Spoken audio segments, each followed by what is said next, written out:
Irán llegó a la mesa con un plan. No como un país que pide, como un país que exige. Levantamiento total de sanciones, liberación inmediata de activos congelados y el programa nuclear completamente fuera de la conversación. Así de simple, así de audaz.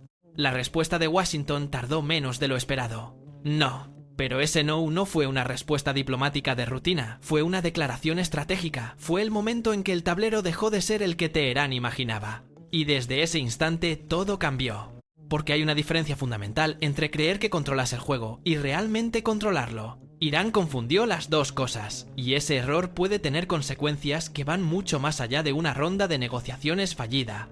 Para entender por qué el rechazo de Estados Unidos fue tan devastador, primero hay que entender qué contenía realmente la propuesta iraní. Irán presentó un documento de negociación que, en esencia, pedía que se resolvieran todos sus problemas económicos antes de hablar de cualquier concesión nuclear. El levantamiento de sanciones no era un objetivo final, era el punto de partida. La liberación de activos congelados en el exterior, estimados en decenas de miles de millones de dólares, debía producirse antes de cualquier acuerdo.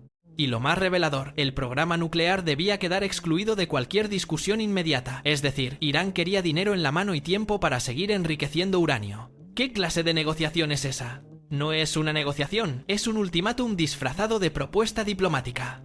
Y aquí está la clave que muchos analistas están pasando por alto. El régimen de Teherán no presentó este plan desde una posición de fuerza real. Lo presentó desde una narrativa de fuerza que ya no se corresponde con la realidad sobre el terreno. Porque mientras sus negociadores redactaban esas exigencias, la infraestructura energética del país estaba bajo presión, la economía registraba cifras históricamente negativas y la credibilidad de las facciones internas del régimen se estaba erosionando a un ritmo acelerado. El plan iraní no fue un movimiento de ajedrez calculado, fue el último intento de un jugador que siente que está perdiendo, pero que aún no puede admitirlo. El análisis geopolítico de este tipo es un tema que la plataforma a veces decide no promover. Los algoritmos no siempre saben distinguir entre análisis riguroso y contenido sensacionalista, pero eso no cambiará la forma en que trabajamos aquí. En Vuelo Prohibido compartimos los hechos con el análisis que merecen, sin adornos, sin manipulaciones. Si este trabajo te parece valioso, ayúdanos a superar esa barrera del algoritmo con un clic en el botón de Me gusta. Es la forma más directa de que este análisis llegue a más personas. La administración Trump no rechazó el plan iraní por capricho diplomático. Lo rechazó porque la lógica detrás de ese rechazo era, en términos estratégicos, inevitable. Cuando un país llega a negociar exigiendo que se resuelvan todos sus problemas antes de ofrecer cualquier concesión, envía un mensaje muy claro: no está listo para negociar de verdad. Washington lo interpretó exactamente así. Y la respuesta no fue solo un no en el papel, fue un no acompañado de movimientos. Despliegues militares adicionales en la región del Golfo, señales directas a aliados regionales sobre la postura estadounidense. Presión económica reforzada a través de canales que van mucho más allá de las sanciones convencionales. El mensaje era preciso: la ventana de negociación existe, pero se está cerrando, y la decisión de cuándo se cierra definitivamente no está en manos de Teherán. Hay un principio en cualquier negociación de alto nivel que los estrategas conocen bien. El poder en una mesa de negociación no lo tiene quien tiene más recursos, lo tiene quien puede permitirse abandonar esa mesa. En este caso, Estados Unidos puede permitírselo, Irán, en este momento, no puede. Y ese desequilibrio lo cambia todo. El rechazo de Washington no solo cerró una puerta diplomática, dejó al régimen iraní frente a un problema que no tiene solución fácil. ¿Qué hace ahora? Durante décadas, la estrategia de Teherán ha funcionado sobre un principio básico: usar la amenaza nuclear como escudo estratégico, negociar desde esa posición y extraer concesiones económicas a cambio de pausas o compromisos parciales en el programa de enriquecimiento. Ese modelo funcionó durante años, funcionó con distintas administraciones, funcionó porque el coste de no negociar parecía siempre mayor que el coste de negociar. Pero algo ha cambiado. La postura actual de Washington indica que ya no acepta ese modelo. La máxima presión no es solo una frase. Es una política que, aplicada de forma consistente, cambia los incentivos del régimen iraní de manera fundamental. Cuando las sanciones alcanzan un nivel donde la economía ya no puede absorberlas y el sistema financiero del Estado empieza a crujir, el cálculo cambia. Y los datos lo confirman. El rial iraní ha alcanzado niveles históricos de depreciación. La inflación interna sigue en rangos de 2 dígitos que erosionan el poder adquisitivo de la población, y con él, la tolerancia social.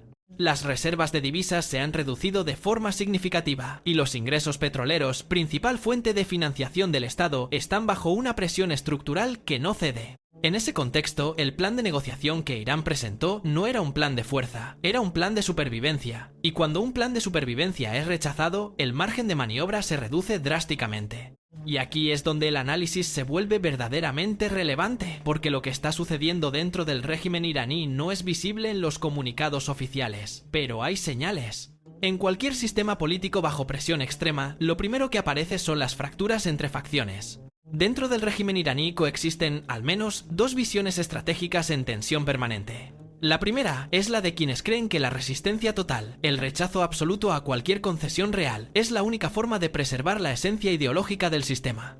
Son quienes ven en cualquier acuerdo con Occidente una amenaza existencial para el proyecto político que el régimen representa. La segunda es la de quienes entienden que sin un alivio económico significativo, el sistema colapsa por sus propias contradicciones internas. Son quienes saben que un Estado que no puede pagar salarios, que no puede importar tecnología, que no puede financiar sus propias operaciones, es un Estado en cuenta regresiva. Estas dos visiones no han podido resolverse, y el rechazo de Washington al plan iraní agudizó esa tensión. Porque los negociadores que diseñaron ese plan ahora tienen que responder ante las facciones duras. Y la pregunta que esas facciones están haciendo es incómoda. Si presentamos un plan tan amplio, tan exigente, y la respuesta fue un rechazo inmediato, ¿qué opciones nos quedan? Esa pregunta no tiene buena respuesta, y cuando no hay buena respuesta, las tensiones internas se convierten en el mayor riesgo para la estabilidad del sistema. La historia de los regímenes bajo presión extrema enseña algo consistente. No es el enemigo exterior el que los derriba, son las contradicciones internas que ese enemigo exterior intensifica. Pero para entender el alcance real de este momento, hay que salir del cuadro inmediato y ver el panorama más amplio. Lo que está ocurriendo entre Estados Unidos e Irán no es solo un pulso bilateral, es la reconfiguración de una arquitectura geopolítica que afecta a toda la región y en algunos aspectos al equilibrio global. Irán ha sido durante décadas el eje de una red de influencia que se extiende desde el Líbano hasta Yemen, desde Siria hasta Irak. Esa red ha sido financiada, armada y coordinada desde Teherán, y esa financiación requiere recursos. Cuando los recursos se comprimen, la red se debilita. Esto no es una hipótesis, es lo que estamos observando en tiempo real. Las organizaciones vinculadas a esa red han experimentado dificultades operativas que no habían conocido en décadas. Y esas dificultades no son accidentes, son consecuencias directas de la presión económica que el régimen iraní está absorbiendo. La pregunta estratégica que Washington está haciendo no es si puede doblegar a Irán en una negociación, la pregunta es si puede colapsar la viabilidad del modelo iraní de proyección de poder regional, y la respuesta, basada en los movimientos recientes, parece ser que están intentando exactamente eso. El rechazo al plan de negociación iraní no fue un error de cálculo, fue coherente con una estrategia más amplia. Si Irán recibe alivio económico sin concesiones nucleares reales, el régimen recupera capacidad. Si no lo recibe, el sistema sigue bajo una presión que acumula tensión interna. El tiempo, en este cálculo, no juega a favor de Teherán. Existe un concepto en el análisis estratégico que los especialistas llaman el punto de no retorno, el momento en que las decisiones tomadas crean una dinámica que ya no puede revertirse fácilmente. ¿Estamos ahí? Hay argumentos sólidos para pensar que sí. El régimen iraní llegó a estas negociaciones habiendo quemado ya parte de su margen estratégico.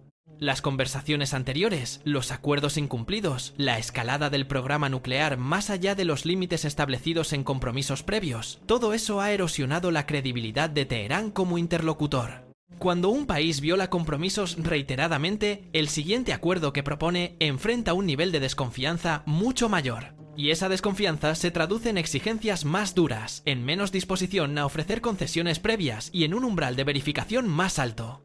Irán ha consumido su credencial de negociador fiable, y sin esa credencial, recuperar una posición ventajosa en la mesa es enormemente difícil. Hay otro factor que los analistas señalan con frecuencia. El régimen iraní tiene una dificultad estructural para hacer concesiones reales, porque cualquier concesión real se percibe internamente como una derrota ideológica.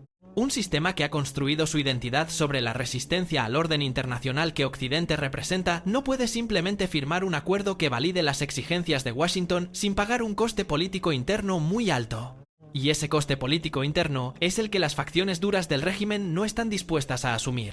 El resultado es una parálisis estratégica. Irán no puede ceder sin dañar su propia estructura interna, pero tampoco puede resistir indefinidamente la presión sin que esa estructura interna empiece a ceder por otro camino. Llegados a este punto, el régimen iraní tiene, en términos estratégicos, dos caminos posibles. El primero es reformular su posición negociadora, presentar una propuesta más realista, con concesiones nucleares concretas, a cambio de un alivio económico parcial pero verificable. Este camino requiere voluntad política interna para reconocer que la posición original no era sostenible, y esa voluntad política en este momento no parece existir de forma clara. El segundo camino es la escalada, aumentar la presión en los puntos donde el régimen todavía tiene capacidad de influir: el estrecho de Hormuz, la red de aliados regionales, los mercados globales de energía. Esta opción tiene el atractivo de parecer activa y decidida, pero tiene un problema fundamental. El coste de esa escalada recae en primera instancia sobre la propia economía iraní y sobre la población que sostiene el sistema. Y cuando el coste de la estrategia de tu propio gobierno lo paga principalmente tu propia población, la ecuación política interna cambia. Ninguno de los dos caminos es bueno para Teherán. El primero exige reconocer una derrota, el segundo acelera el deterioro interno. Esta es exactamente la posición que se describe cuando un sistema empieza a moverse hacia una crisis estructural. No es un colapso inmediato, pero es la acumulación de tensiones que en algún momento encuentran una salida. Lo que estamos observando en este momento no es simplemente una ronda de negociaciones fallida. Es el inicio de una fase distinta, una fase en la que el margen de error para el régimen iraní es significativamente menor que en cualquier momento anterior. Irán apostó por una posición de fuerza que no estaba respaldada por una realidad de fuerza, y cuando eso ocurre, la reacción del sistema que presionas no es la que esperabas. Washington no negocia desde la urgencia, Teherán sí. Y esa asimetría, más que cualquier despliegue militar o paquete de sanciones, es la que define quién tiene verdadera ventaja en este momento. La gran pregunta que queda abierta es ¿cuánto tiempo puede el régimen mantener esta posición sin que la presión interna genere una reconfiguración que nadie ha pedido y nadie controla? La historia nos enseña que los sistemas no colapsan cuando los presiona el exterior, colapsan cuando las contradicciones internas alcanzan un punto donde ya no pueden sostenerse. Ese punto puede estar cerca, o puede estar más lejos de lo que algunos calculan. Pero lo que es claro a partir de este rechazo es que el tiempo que Irán tenía para maniobrar se ha reducido de forma significativa, y cuando las opciones se reducen, las decisiones empiezan a ser más desesperadas. Seguiremos este proceso con el análisis y los datos más precisos que tengamos disponibles, porque esto no ha terminado. Esta es solo otra pieza de un tablero que sigue moviéndose. Si este análisis te ha resultado útil, apóyanos con un like y suscríbete a Vuelo Prohibido para que no te pierdas los próximos desarrollos. Déjanos en los comentarios tu lectura de este momento. ¿Crees que Irán buscará un nuevo acercamiento diplomático o estamos entrando en una fase de mayor tensión? Tu perspectiva es importante. Nos vemos en el próximo análisis.